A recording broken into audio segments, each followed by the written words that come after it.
Hello and welcome to this episode of Connected Thinking in association with the NLA. I'm joined today by Lee Lucas and we are going to be discussing the fashion capital and really trying to get to grips with the value of soft power and what that means on the global stage that London sits at. So Lee, why don't you start by introducing yourself and the school a little bit? Indeed. So I'm Lee Lucas. I'm the Chief Executive of Education for Industry Group, which owns and operates the London College of Beauty and the Fashion Retail Academy. So the Fashion Retail Academy was created back in 2005. And actually it was created by brands in industry themselves that were facing a significant skills challenge in terms of recruiting new talent into their business at the time.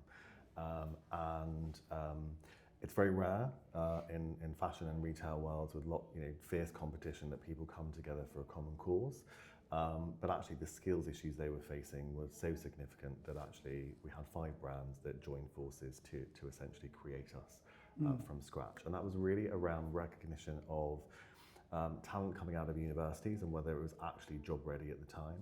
And what the early internet was doing in terms of changing the kind of consumer pattern of buying behaviours and how the ecosystem of fashion and retail was needing to evolve at the same time. So we started life down on Tottenham Court Road. We had about 50 students going through a level 2 diploma, which for those of you that don't speak education, count yourselves lucky, but essentially it's a kind of post-GCSE kind of qualification. So really about helping people that hadn't performed very well academically and giving them an alternative route into kind of those high value creative roles in fashion and retail. And we've grown from those 50 students back in 2005 to about 4,500 students that study with us at the moment. And not just from central London, they travel from all over the country to access our curriculum. And we've grown from those 5 founding brands, about 250 brands that work with us. And they don't work with us because they have to. They work with us because they know that by getting really involved in what we teach and how we teach, by really enriching the students' experience at the end of their time, they're kind of really job ready and able to access those kind of high value roles. So as a traditional provider, so to speak, we're very non-traditional and we like to do things very differently. And I think when we describe ourselves in the main, we like to talk about ourselves being kind of the conduit between industry and education. And what we've done over the years works exceptionally well. We've had almost 30,000 graduates that have passed through our doors in those 20 years. And we've got a 94% average positive destination rate at the end of students' time. I mean, I find it quite inspiring hearing that actually industry came together to see where the gap was in the pipeline of talent coming through and decided to form a sort of united front to try and plug that. Most people think, well, industry is just fully competitive, commercially minded. It's not thinking about that pipeline. It's quite inspiring to hear that. And I think the built environment sector could probably learn a few lessons from you in that space as well. But talk to me a bit about location. You said you started in Tottenham Court Road. We came across each other a couple of months ago because you've moved to the Square Mile, actually. Absolutely. Odd decision, some might say. You've moved to the heart of sort of banking and finance and law. Talk to me through the logic of that. I mean, and I've been to the college, and it is amazing, what you've done in that building. But talk to me through the logic of moving from the West End to the Square Mile. It's a really interesting one. So, I mean, we completely outgrown our kind of former home over the years, and so we're engaged in a meaningful kind of property search across London, and did a lot of work with our stakeholders and our students, particularly around kind of where we looked at buildings literally far and wide, St Katharine's Docks to Euston and whatever, and it was really interesting that the kind of tacit appeal of actually being in the city centre from a student's perspective, and for us it was really around kind of the ecosystem, transport links, and ultimately kind of students' identity about studying in the capital. And in that sense, there are few places as good as the Square Mile, so to speak. I think what's been really interesting is as a sort of micro example, if you like, of how place shaping shifts, how attitude shifts has been, when we first opened, for example, our first enrolment, students queuing around the block, 2,000 of them around the block in every direction, and just the kind of look of awe and surprise, I think, from all the local businesses and people who kind of work here, because it's a very different demographic. Our students are, on average 16 to 24 years old. Yeah. Very fashion forward, so they're not dressed in suits and whatnot, and a bit of a culture shock. But I think what's also been really interesting is the way that actually is, again, on a really kind of micro level, changing the way that the local businesses have customers. We're a 6-day-a-week kind of organisation, and I think it's a really interesting kind of example of the difference that ecosystem can make in a very defined area. Let's explore that a little bit more, because I think you touched on placemaking there as being one of the attractions and the deciding factors in this. Placemaking is really, really difficult when you are faced with a new demographic coming into occupy that space and enjoy that space, and designing around changing demographics and designing around future needs is very, very hard in the built environment. I mean, one of the things I found is that when I've walked around that area, all the different age groups, let's just talk about age, because all the different age groups that now occupy that area around where your college is, they all seem to enjoy the same spaces. So, for example, you got sort of Finsbury Circus Gardens around the corner, and on a nice sunny day, they're all out there enjoying the green space. Yeah. The resale, I think, on the ground floor has done exceptionally well by having your students there. I think there'd be quite an interesting conversation to be had around whether the resale is aimed at that demographic or not. But I think it's certainly enjoyed some success there. Again, the sort of food shops and the resale has done well. What's an interesting factor for you to perhaps expand on is transport, and whether the transport links have had any sort of part to play, or the infrastructure's had any part to play in that decision making. I think it did, both in terms of why we relocated and where. I mean, I think from our side, we didn't operate like a traditional kind of college would, in the sense that we've got a catchment area. And so on average, I'd say our students commute probably each way is about at least an hour and a half a day. So they're coming from their home counties, they're coming from further afield. We've got students coming in from Manchester and Liverpool, Leicester, Dublin, you name it. And so I think there's a piece there around kind of an expectation that it's really easy to get to, and it's super central. And actually, once you're here, that your ability to access other parts of London are also really key. So I think the mainline stations, the tube, etc., are huge considerations for young people in relation to how easy it is to get where they need to go. Yeah. Let's talk about sector for a moment, because again, the fashion industry is not really one that this bit of London really sort of acts as a magnet for. But more generally, is fashion still the sort of shining beacon that it was once in London, or is it more of a fading glow? What's your view on that? And do you think that positioning and that placement that you have helps catalyse some of that? I think it does. And I think, I don't see kind of London's fashion scene as either fading or emerging. I think it's evolving. And I think one of its enduring qualities has been its ability to continually reinvent itself over the years. And I think there's also a kind of interesting definition. When people think of fashion, they think of catwalks, they think of just the high end, they think of London Fashion Week, etc. And I think what's really interesting around that is the extent to which those London Fashion Week or those catwalk shows, they create moments which help to amplify soft power, but actually it's the ecosystem, it's the education piece, it's the infrastructure that really sustains that moving forward. And I think what's really interesting about our ecosystem and the part that we play, and why it sort of seems like a slight juxtaposition to be in a city full of banking and insurance, is really about kind of what London means and what London is, and I think for most of our students, that's a thought or an image they have, but it matters to them to feel like they're in the centre of London. So they might not be surrounded by, a load of fashion retailers right now, but I think what we've also seen, going back to your point around place shaping, certainly in our former sites, is the kind of stores and ecosystems that pop up around, because suddenly there's a catchment of thousands of people a day Yeah. who are customers, and it changes a place over time.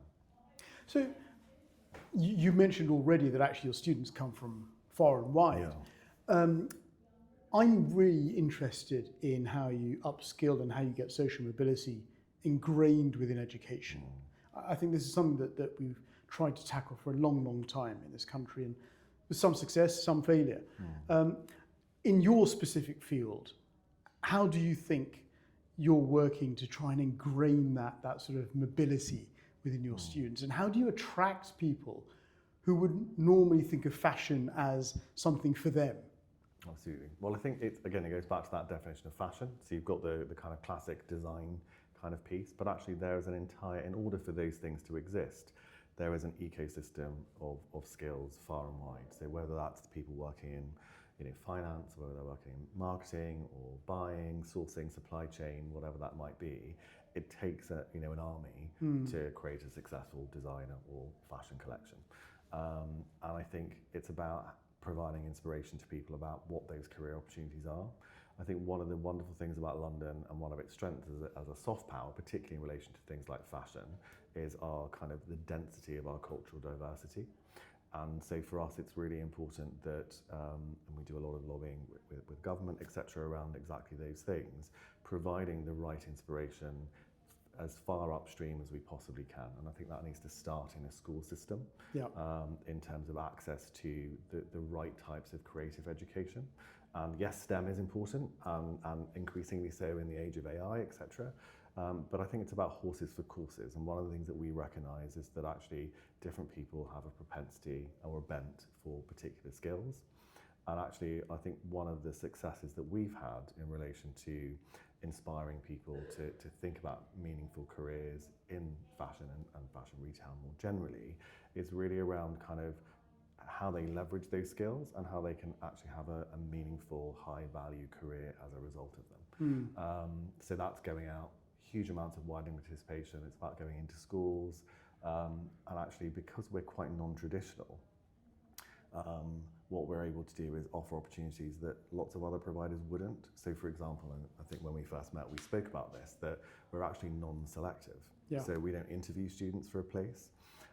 They don't have to fill out a personal statement, which I often joke is a A4 sheet of lies and deceit, because it used to be their parents that did it, now it's just ChatGPT.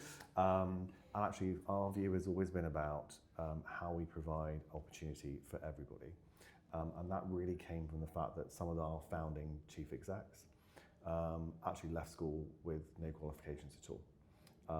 And through kind of hard work, dedication, rolling up their sleeves, a bit of grit, probably a bit of stress too, they actually managed to have incredible careers. And I think that piece around how do you ensure that social mobility is really key, is recognising actually how you remove those barriers to accessing that education, whilst also ensuring that the whole ecosystem, from a policy, qualification reform and funding perspective, supports the ability for people to not have to just follow a sort of standard route. So it's not just GCSEs, A-levels, degree, have a nice life, but actually there's an ecosystem there around vocational qualifications, apprenticeships, and alternative routes that can genuinely create amazing opportunities for young people. And do you think that breadth of offering, so you take on students sort of from sort of GCSE level right through to graduate and post and so on, That's right. and offer a really wide range of academic offering as well as internship and placement. Do you think that breadth helps you and the industry at the end of the day find the right talent and the right sort of perspectives? It definitely does, and we know that from the employment rates, we know that from the brands that we work with, and I think brands innately, every business is innately a human business and a talent business. And I think one of the things that lots of brands struggle with is about increasing diversity of thought in brands, and not just the sort of tick boxy type activities, but the genuine, lots of them struggle with. We've got lots of, middle class people that have come through the university sort of system, and they're now our employees, but actually they all look and think and behave in quite the same way. And in order to maintain their own kind of version of soft power in order, I think, for London to continue to do that. For us, it's been around actually how do you amplify those other voices? How do you provide that opportunity? And actually, how do you have a broad enough range of offer so that actually you've got a really large fishing net, so to speak, of people that are coming in those non-traditional routes, and that makes an enormous difference. The soft power piece is really interesting because actually, when you look at something like London Fashion Week, you've got the world coming to London, the best talent from around the world wanting to showcase here, as they do at the other fashion shows around the world. But does that provide an opportunity for your students to kind of have that sort of touch point? Do they bathe in the aura of London Fashion Week? They do. And look, I think events like that, as I said, they're amazing moments, and I think they help to highlight the significance of a sector, both to aspiring students, but I think also kind of globally. And I think the UK has always punched above its weight in relation to that, and not just in fashion. I think if you look at the intersection of fashion and music and film and TV, I think those things play an enormous kind of, they go hand in hand, really. Yeah. And I think that from a student perspective, it's the kind of uber glamorous element that's sort of the cherry of the icing on the cake. And a big part of the work that we do with students is absolutely, that's amazing, and that's absolutely a phenomenal thing. But actually, there's a whole load of other stuff that goes behind the scenes that takes the sweat, the tears, the hard work that lead up to that even being possible. And for us, it's about that piece, that talent, those skills, that infrastructure, I think is what holds all of that together and makes it possible. Talk to me a little bit about the future as we draw to a close. I mean, you've started a beauty academy recently as well. We acquired one, yes. You've acquired one. Where do you see the future now going for your platform? I think it's really interesting. We're increasingly kind of focusing, there's a couple of kind of key threads. One is around the intersection between ancillary sectors, so things like how does beauty and fashion sit hand in hand together, and there's some obvious ways. You think again about catwalk shows, someone's got to do the hair and makeup, someone's got to make the stuff, someone's got to kind of produce the event, and really looking at actually how increasingly as brands evolve and consumer behavior kind of changes, the need for consumers to have products in different ways, in different categories, and the gaps are narrowing. And I think for us, a really interesting piece is around AI. Every brand that we talk to is talking about it, and that piece around what does it mean to be an educator in an era of AI, where fundamentally it's been, the classic education remit is about giving people skills and knowledge. But fundamentally, when they're getting their skills and knowledge through AI, or certainly into the future, that's the direction of travel they go. Actually, what's the role of an educator in that landscape? And what you're left with, I think, are behaviours. And what's really interesting at the same time, looking at industries and how their workforces are potentially changing as a result of AI, is lots of stuff can be done, but with fewer people, because it's quicker and it's more expedient. There is an element where it's also potentially cheaper, and obviously that matters a lot to businesses. So I think there's an element there around kind of what the evolving headcounts are, what those skills requirements are, and how they change. And for us, that's been a part of how we operate. It always has. And so I think we're really well placed to continue evolving down that route. But I think industry will change. I think places will change. I think the way consumers shop will change again. And I think they provide some amazing opportunities, both for businesses in London and beyond, as well as for students in relation to being part of whatever that future ultimately looks like. Brilliant. Well, Lee, thank you so much for coming in today. I've certainly found it inspirational speaking to you for the last couple of months on just the parallels between different industries. And we see the financial services sector having to deal with different demographics coming in, trying to draw talent, trying to draw diversity of thought from different areas. We see the built environment, which I've worked in, really trying to join the dots on skills pipelines and struggling to do so. So there's a lot of parallels with your industry and a lot of learnings for people to take away. So thank you so much for your time this morning. Absolute pleasure. Thanks for having me.